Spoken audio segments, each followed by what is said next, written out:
Hey, this is Tim with Online Big Blue, bringing you the best in New York Giants sports talk and entertainment. It is the day after the big game, the Minnesota game. Yowza. We predicted here at Online Big Blue 31-17. We came close to that. We wish we were wrong, but you know what? It is what it is.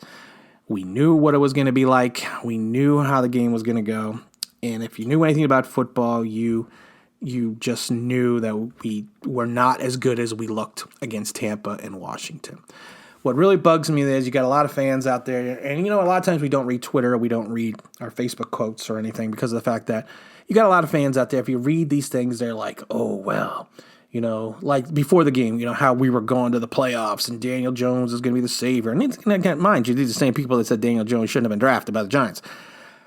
And this and that, and how if you don't know football, if you think we're not going to win this game, you know what? If you knew football, you knew we were going to get smoked. It was 28-10, and it wasn't even that close. Minnesota kept shooting himself in the foot. Problem is, we are not a few players away, like everyone says. Like a lot of people on social media say, we're only a couple players away. No, we're a lot of players away. Yeah, and they say, well, Saquon Barkley was in the game. You know what? The score may have been 38-20 if Saquon was in the game because you know what? We don't have a defense. We still have problems on the offensive line. We have some good skill players, but you know what? We're not at that point yet. And the people are like, well, if we didn't lose the linebackers. Okay, we lost, Teo Davis, Ryan Connolly, Alex Ogletree. We didn't lose Carson Banks and Reasons, or Carson Taylor and Reasons, or Carson Taylor and Jones, or even Van Pelt, Kelly and Carsons. We lost a rookie who was good because he played in the exact same system in Wisconsin. We lost Alex Ogletree, which people bashed last year, even though I thought he had a pretty good season. And we lost Tay Davis, undrafted free agent. We just don't have the play. We don't have the players on defense. It's just what it is. It's not a bad thing. We are a building team, and that's just what we're gonna be. I think we drafted well. I do think Dexter Lawrence is going to be a stud. I think DeAndre Baker, except for that stupid penalty, for taunting, had another good game. The X-Man looked good as usual. Darius Slayton, what can you say about him? He's really coming along as not only a deep threat now, but as a reliable short yardage receiver or just, intermediate yard receiver. I would like to see Corey Ballantyne, get on the field more in the defensive back position so we could see what he can do. I mean, he had that really awesome kickoff return. We're building that way, which is great. But we're not there. And like I said, a lot of times we don't even read the comments on the social media, even on our own Twitter, because people, they just don't get it, and they call everyone else fools if you sit there and you say to them that they're wrong. And it's like, okay, you know what? We're not saying that you're wrong. We don't want to be right. That's the thing. We want to be wrong. But just sometimes, it just doesn't make sense to people. We had a guy that was bashing us on Twitter the other day. Like I said, we didn't respond to him, but I loved his quote. He wrote, "You sound like a fool. Learn the game for Pete's sake. Jones failed to make the plays, failed to recognize defenses. I can't stand ignorant pretend analysts blaming the play calling. Jones belongs on the bench." And it's like, really? Did you even watch the game? Play calling, again, with Pat Shurmur, a lot of times does not make sense. And his timeout management, again, does not make sense. And then he's sitting there going, well, we lost Gallman. We had Hillman playing and Penny. You know what? You were the one that only carried 3 healthy running backs. You were the coach that decided not to bring in Jay Ajayi or someone else. You know what? So I can't blame that on anyone but you. And like I say, we've said it a million times, there are people that play in baseball that cannot get above AAA. I like to refer to them as quadruple A players, which is fine. It's just you're just at a certain level, and you cannot go above that. And to me, that's the same way with head coaches. There are plenty of head coaches that didn't make it in this league that are fantastic offensive and defensive coordinators. North Turner, Todd Bowles. These are guys that had head coaching shots and just couldn't cut it, because they're just not head coaches. which is fine because some people aren't made for that job. Ben McAdoo.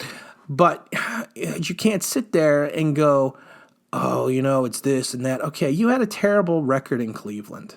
You were 5-11, I think, one year, and then I can't remember the first year, but you're like 17-37 as a head coach. That says something. That shows me a history of work. So maybe sure, and honestly, if you look at Shermer's offensive coordinator statistics, he only had one number one ranked offense out of all the years he was an offensive coordinator, and that was 2017 with the Minnesota Vikings. All of his other ones going back to the Vikings and Eagles, he was anywhere between like 10, 17 ranked, which is middle of the pack, which is fine, which means you're a good coordinator, but does not mean you translate into a good head coach. So we kind of have to take a look at that. So if you're telling me that you don't think Pat Shermer's part of the problem and you're calling us a fool, well, you know what? You really need to look in the mirror, because I think that is probably one of the most foolish statements that I have ever heard, because of the fact that, you're calling us the fool, but you're not even looking at everything that's wrong. We have said over and over again that we think that Daniel Jones, we gave up the season. We did a podcast about giving up the season for Daniel Jones. The podcast was titled The Benching of Eli Manning. We just gave up on the 2019 season. I didn't mean we gave up on the 2019 season in reference to playing hard and developing players. I meant we gave up on the playoffs, And like I always say, a wise man speaks before, because they have something to say. A fool speaks because they just have to say something. I didn't say that. That's Plato. But that's what some people remind me of. You just have to say something. It's a troll. They're trolls. So you know what? It's neither here nor there. Let's take a look at Daniel Jones, though. Daniel Jones is coming back to earth. Why? Because teams are getting more and more film on him. That's just the way it is. If anyone thought that the Tampa game was going to be an aberration of what we were going to see for the entire season, they really don't know football. Because honestly, it's just the fact that he's a rookie. It's going to happen. He's going to come down to earth. It's neither here nor there. He's just going to see things he has never seen at Duke. He's going to see things that he never saw in the preseason. But you know what? That's not a bad thing against Daniel Jones. I still think Daniel Jones is a stud, and I think he's going to be an awesome player. But I think the biggest problem is that he needs to understand, or I should say they need to understand, that he is not going to be perfect every week. And I even said it on some of our podcasts and some of our videos on Twitter, I hope the fans that love him now are not going to be booing him, 6 weeks from now. Because he was 21 for 38 for 182 yards. His yards, is 4.8 average. He had one touchdown, one interception. He should have had another interception, but, he's had a couple passes that should have been picked off. It's some dangerous throws. But you know what? He's a rookie, and he's going to go through that issue. He's going to go through that. So I'm not really worried about that. Even last game against Washington, he threw 2 interceptions. He should have had 3. And any team that actually has an NFL offense, is probably going to score on some of those interceptions. But thank God we were playing against Washington. He is playing to his level of talent. When he's playing with a lesser team, he's showing that he's talented enough to beat them. When he's playing against a better team, he's showing that he is a rookie. We are going into New England with like 4 days rest. It's gonna. I don't like to get into how bad I think things are going to be, but I think it's going to be ugly. It depends on if Saquon Barkley plays. If Saquon Barkley plays, we have a better opportunity to score some points. We're not going to win, but going up against a Belichick defense, going up against a Josh McDaniels offense, we could be looking at 45-10. And again, it's nothing against Daniel Jones. He's on short rest. He took a beating last. He took another 4 sacks. He's holding on the ball way too long. He's still locking in sometimes his primary receivers. But you know what? He's gotta go through this. The only thing I would suggest to the Giants, and they would never do it, is why don't we start Eli Manning in New England? Say Jones all of a sudden has a hip flexor. These injuries always pop up, out of nowhere. Let's say he's got a hip flexor and we need to start Eli Manning. I'm only saying that because back in 2004, Eli Manning took a beating in Baltimore. A beating. He never should have started that game. He was not ready to start that game. And people are like, well, you got to throw him out there. You got to see what he can do. You know what? We don't need to see him take a beating. And I worry that's going to happen to Daniel Jones because, like Nate Solder's got some issues on the offensive line right now, and I worry that that's going to happen. I'm not thinking Eli's going to have magic against New England and we're going to win the game. I'm thinking let's save Daniel Jones. let's give him a week off. Let's give him a break. Make something up. And let's just kind of go from there. Because I think that, the way we're looking at this game, it could get ugly for us. But we have to wait and see. My thing is, we need to take a look at the entire season of the Giants that's coming up right now. I mean, the New England game, we're gonna end up 2-4 after that game. Which is fine. Then we got the Cardinals game, so we're gonna probably looking at 3-4. We got the Lions 3-5, Cowboys 3-6, Jets 4-6, Bears 4-7, Packers 4-8, Eagles 4-9, Dolphins 5-9, Redskins, we'll say 6-9, so like it's 10-6 is what I'm looking at, and I don't like procrastinating out the season only because of the fact that it's. You never know for injuries. You never know or anything. But, we probably are going to be 6-10. There might be some games that we win that we surprise, and there might be some games that we lose. I would not be shocked if we lost to the Cardinals. I would not be shocked if we lost to the Dolphins. I probably would be shocked if we lost to the Dolphins. But, we were always looking at 6-10, 5-11. Even with Eli Manning, I think we're looking at 6-10, 5-11. Eli, if he would have played in Minnesota, against Minnesota, yeah, he probably would have made some throws that Daniel Jones didn't. He probably wouldn't have taken some of those sacks, but he wouldn't have the escapability that Daniel Jones has. He probably wouldn't have missed Sterling Shepard wide open in the end zone. And there was a couple other plays that he had some wide open receivers. Golden Tate was open a couple times, that he should have probably thrown the ball to him. Golden Tate played 40 snaps, I think, out of 62 offensive snaps. Coming back from his 4 game suspension, he had 3 passes for 13 yards on 6 targets. And a lot of that came in the fourth quarter. So, I mean, he wasn't looking for Golden Tate. Golden Tate is a professional receiver. Same with Sterling Shepard, same with Evan Ingram. So you need to you got to find Golden Tate. Golden Tate's going to get open, but you need to find him.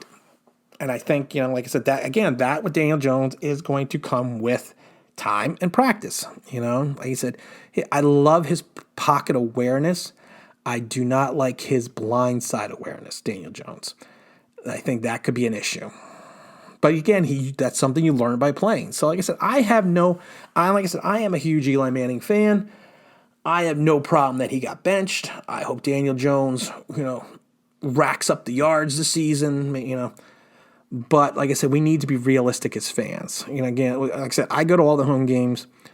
And I'll always go to all the home games. I was going to home games the last 2 years when they were nothing. I even went to the home game 2 years ago, last game against Washington when it was -7, on New Year's Eve. I went to that game. So, I mean, we're going to be there. But like I said, we just need to be realistic as fans where we are as a team and where we are going to be in the future. I think right now we got a ton of cap space next year. We could rebuild the defense. We can get some linebackers. We can draft well. We're probably going to draft, I would say between 12 and 15, which is fine. But like I said, we are not a playoff team. I'm sorry. We're not. And like I said, it's just the way it is. And you can call me a fool. You can call me anything else because we've been called a lot of things on Twitter and Instagram and everything else. But you know what? We just say it like it is. We just look at the team, look at the players, and we just say it. So what is our predictions for the New England game? I think we've already said it. But I'm going to say if Saquon plays, I'm saying 35-20. If Saquon does not play, I'm looking at maybe it's sad to say, but I'm maybe looking at same Washington score 33-7. And if Eli plays, I'm looking at maybe 33-17. Maybe we're going to create some magic. Maybe we're going to get going, and just pull it out of something. But I just don't see it. And again, it's just the way the team is. It's nothing against the team, but it's just the way the team is right now. And we were building. We knew we were rebuilding, but people saw the Daniel Jones flashes and they lost their minds. And that's a problem. As fans, yes, it's good to lose your mind, but you know what? We need to stay grounded and need to say what our team is and who our team is, and we just need to support the G-Men. Again, this is Tim with Online Big Blue, bringing you the best in New York Giants sports talk and entertainment, and let's go Giants.